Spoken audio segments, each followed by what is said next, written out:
well, after Aragon, it is status quo at the top of the standings in Moto3. Pedro Acosta, 201 points, still has that 46-point lead over Sergio Garcia. Dennis Foggia in third with 143. Fenati, 134, back in fourth. And Masia with 111 just behind him. And before we come on to chat about the next Grand Prix in Misano, I think it's worth touching on coming into the weekend as well. We did have confirmation of the rest of the 2021 calendar. So, Pete, we will be getting, well, by the end of this year, we will have had 18 rounds and we're going to finish at Valencia, aren't we?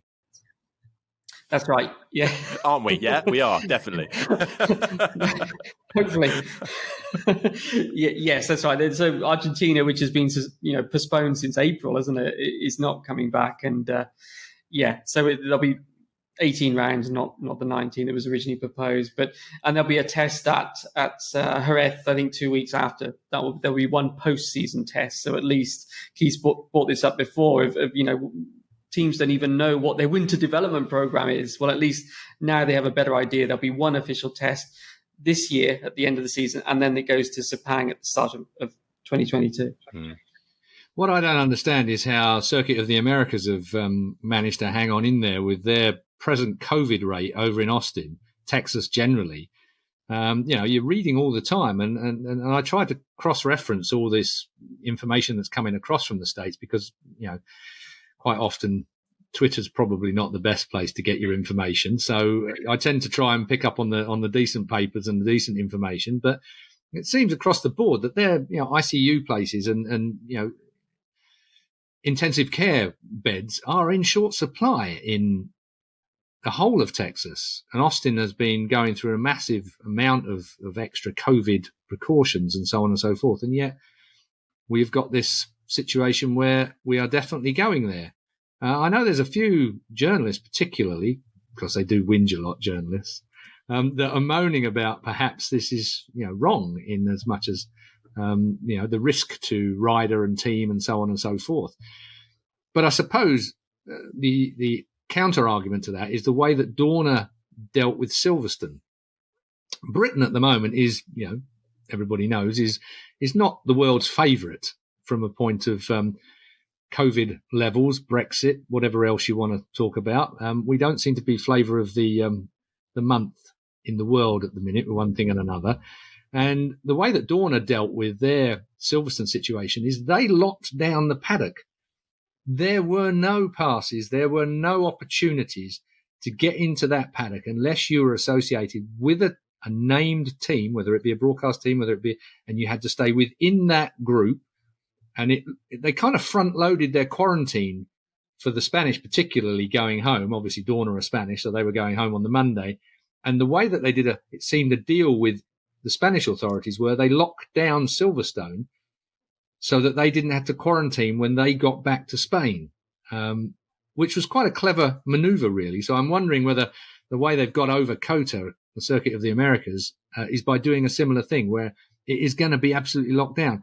But knowing the way that Texas is and knowing the way the Americans are, it will be absolutely rammed with every man and his dog that has nothing to do with motorcycle racing, because they all feel like they have a right to be behind the garages, don't they? It seems to me in America, you always find, what are these guys? Where are these guys all coming from? It's like a kindergarten with kids everywhere and people wandering around behind the garages. So I'm wondering how Dorna have got over the COTA thing and their COVID protocol. It will be interesting. It will be. And also, I think even just for, as you mentioned, journalists, media, but freelance people, I think just traveling to America at the moment is not an easy thing. And I think there's some people that are a little bit apprehensive about whether they've got all of the reams of paperwork that are needed correct, because it's a long way to fly to have to come back again straight away. Yeah, it's funny. A lot of people moan about getting into the UK at the moment. It's quite difficult. It's like that all the time when you go to America. As soon as you turn up, there's the security and the homeland, whatever they are, at the gate. I mean, God help you if you put one toe over a white line somewhere. You've got some bloke with a gun shouting at you from down the hallway, "Excuse me, sir. Excuse me, sir." And you get told off for being one toe over the line. Don't ever go to a passport booth with your mate and stand there with him waiting for the passport to go through like you do in so many other places. Likely to get dragged out by your ears. I sense a previous bad experience was had, Keith. Yeah, every year. Oh, we even got an funny accent as well. He does impressions. Well,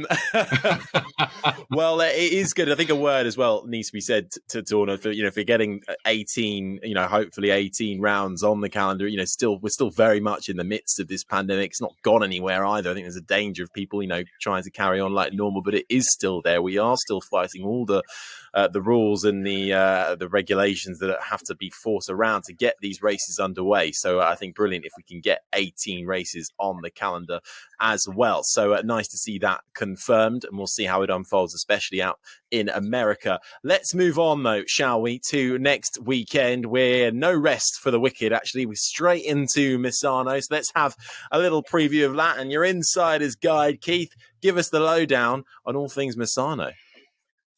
Well, I don't know whether an Italiophobe would be the right thing to say, but I love Italy generally anyway, but because I love the slight chaos and everything that gets organised and finally comes to that wonderful fruition when you get to the point. But Misano, a lot of history. When you walk down the lanes, getting there, and it's named after famous riders, the Giro Cato Avenue or whatever it is, on the way in. I mean, it's fantastic. Marco Simoncelli, obviously the track's named after Marco Simoncelli. Big, memorial in the centre of the roundabout when you get there. It's just one of those places. It feels to me like old school Italy racetrack, like perhaps Imola used to, like Monza used to. It still has that kind of old school feel of it. Mugello feels a little bit more 21st century, but I just feel that Misano, the chaos, the parking, the fields that are filled full of vehicles and barbecues and the like, and obviously it's only up the road from Tavullia, which is like Valentino Rossi's, base. So you've got the yellow army that flood over the roads and the fields that walk in the mornings, a 6 kilometre walk or whatever it is from Tavullia. And so you've got this massive, massive atmosphere. It's not a great racetrack. That, in my view, is a fact. It used to go the other way round, when I raced on it so long ago. Yes, it had tarmac still, Harry, so don't take it.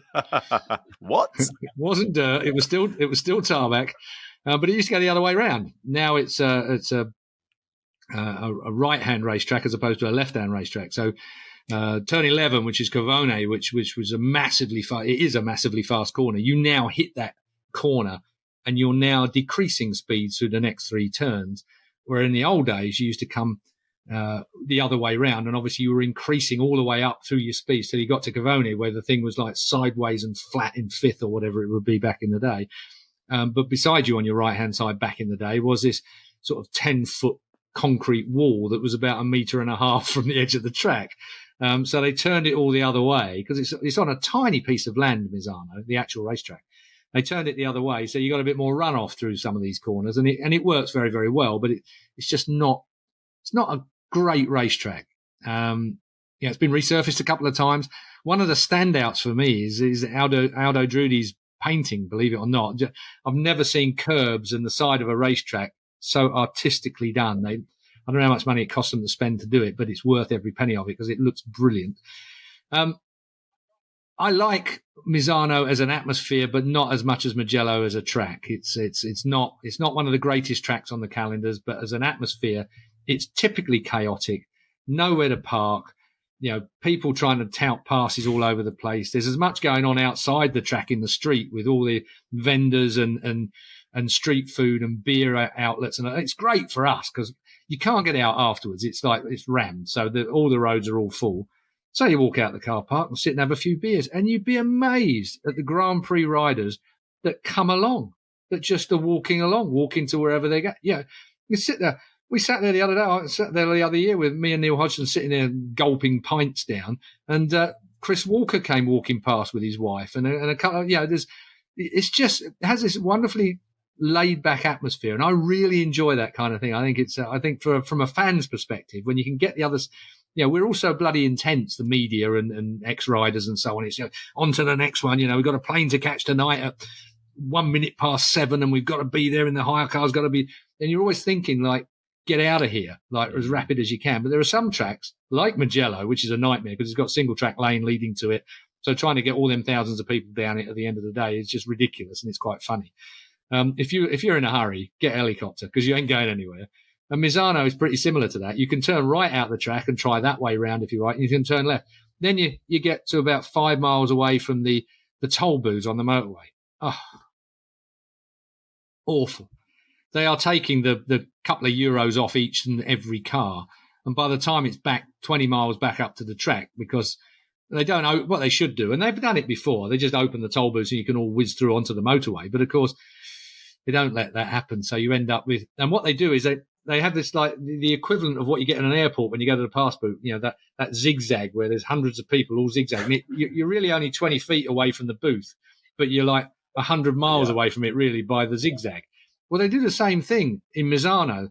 They zigzag you back through an industrial estate before you can get out onto the motorway. So there's the industrial estate, there's the booths and stuff, and then suddenly you have to turn right. The police make you turn, and you zigzag through industrial estates or other roads, all these other roads, before you come back out to exactly where you were to get to. It's just a nightmare. Don't do it, folks. Go for a beer.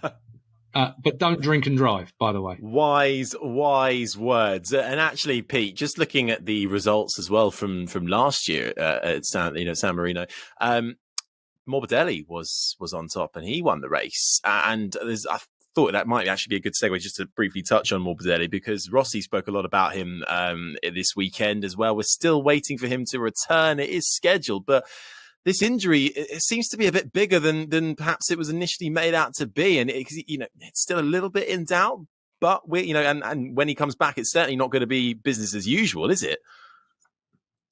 Absolutely. I mean, I actually asked Rossi on Thursday, what about Morbidelli? Because as you say, we haven't really heard anything. He had this operation back in June. It's a long time. We know he's aiming for Misano. That was always the target. And as you say, Rossi sort of surprised quite a lot of us by, when he told us about just how serious the operation was the word he used, deep surgery, that he'd seen, Frankie suffering every day was what he said with the rehabilitation. So, he's certainly been having a tough time, but he did say it has improved recently, and he said he will be trying to ride. And, of course, trying to ride, it will be for Monster Yamaha. That's the team he'll be at. He'll be moving across. Dovi will be coming back and into the Petronas seat that Jake Dixon has been sort of temporarily filling. So it's all changed for Misano. Yamaha, look, they've just lost the Constructors' title lead this weekend to Ducati. So they really do need a strong second rider to back up Quartararo, if you like, on days when, things happen, shall we say, as it seems to have been the case on Sunday. So they need a strong rider to come in. Frankie's coming in, but we really don't know what state his knee is in. He obviously feels he can ride, but he's not going to be 100%, that's for sure. And it's as Keith said, it's a tight track. It's constantly left, right. You're working hard all the time on the bike. So I think Frankie's going to have a tough time, and new team as well, in the sense that all of his old crew will be remaining with Petronas. So it wouldn't make sense to move everyone now. And as Cal Crutcher was explaining, because Cal's lost his test crew chief, Silvano Galbacera. He's there working in the race team, and he will be working with Frankie for the rest of this year. So Cal hasn't got a testing crew chief now. He said when he tries the 2022 bike at Aragon in 2 weeks' time, it'll be with some of the Japanese guys in the test team will be basically being the crew chief for him. But he did also say that maybe that'll change next year, which perhaps suggests that Galbacera might go back to the test team next year, and maybe Forcada, Morbidelli's highly, highly experienced crew chief at Petronas, will be moving across. We don't know yet, but all we do know is that Frankie will be coming back this weekend, certainly trying to. Let's see if he does the whole weekend even. We really don't know. And Dovizioso will be there at Petronas. It'll be very interesting to see how Dovi does, of course, I don't understand why Yamaha do what they do sometimes. I mean, you've just covered all the ground, Pete, so you've left me a few gaps to nicely fill in. Why put Morbidelli on the factory bike? Why not leave him where he is with his team, with his crew chief and everybody, to just gently bring him back in on a bike he knows with a team he knows, and put Dovi in the factory berth? Put Dovi under pressure. He's fit. He's ready to go. Okay, we'll see how fast he is. He might not be fast, but it doesn't really matter. He'll do a good job, Dovizioso, without destroying machinery. And I kind of don't understand why Yamaha do what they do sometimes. I mean, it would seem to me to be the gentle option. Franco is struggling, Just give him his bike and his crew and where he is. I'm sure he won't be pushing to be in the factory team at the moment, even though he doesn't want to let that segment go. Of course he doesn't. But of course, that's us guessing at how fit he will be for Misano. If he is bang on fit, and if he is, his physios come good and all the rest of it, then fair enough. But it just seems to me to be, put him under unnecessary pressure when you could put him in his old team with his old people that he knows really well. He knows his bike really, really well. He's not going to learn anything. He can just get straight back on it and ease himself back into it. Put Dovi on the factory bike. See how he goes. Is that too simplistic? Well, too good to be true, perhaps. What's too good to be true as well is our predictions sometimes. And I've just done a bit of... You have to. Yes. But you're like, I'm still losing here, which is probably the fair outcome here. Because after last time, you both get a point for having Marc Marquez on your podium places. Only Keith got him in second, though. Pete, you put him in third. And I didn't get anybody. They all let me down. So that puts you, once again, you're still equal, though. You now have 4 points to my 2. But we go again for Misano, please, gentlemen. Pete, let's start with you this time, shall we? Your top 3, please. Well, I think, first of all, I should say that it sounds like it might rain. So that would just throw another... Yeah, Keith's nodding, so I think he's seen the weather forecast for next Sunday as well. So, yeah, that's going to make it even more unpredictable. But I think Bagnaia, I think I'll put him first, going off his form last year and his form today, if you like. So that's an easy one. I think Quartararo, I'll go with him second, because I think... He's been close at Misano in the past. I know last year wasn't particularly good for him, but in his rookie year, he was up there fighting with Marc Marquez and everyone else. Third, I will go with Jack Miller. Okay. I think that Ducati track, I think Jack is overdue a good result. And I'll go with Jack. So Bagnaia, who was second, sorry? Quartararo, yeah. And then Miller third. Yeah. Okay, Keith, you're up. I'm struggling a bit whether it's going to be Mir or Quartararo. Mir in Misano has been good in the past, and he looked all right this weekend. So I'm going to go Quartararo for the win. Mir, Bagnaia. Okay. There you go. All right. And I'm going to go for Quartararo win as well. And I'm going to put Miller in second. I put him on the podium last time around and he disappointed me, but hopefully he'll come honest again. And have a word with him. And I'm going to go for Mir on the podium in third.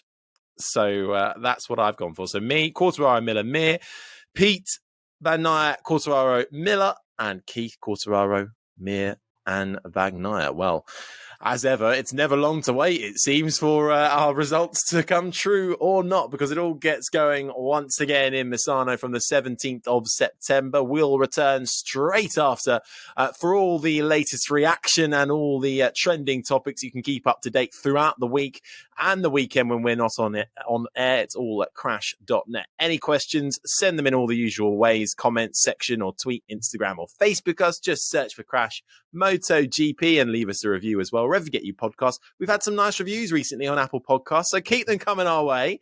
Always lovely to have your feedback as well. And in the meantime, my thanks to Keith Huewen and Pete McLaren as ever. I've been Harry Benjamin, and we shall see you right back here next week. Bye-bye.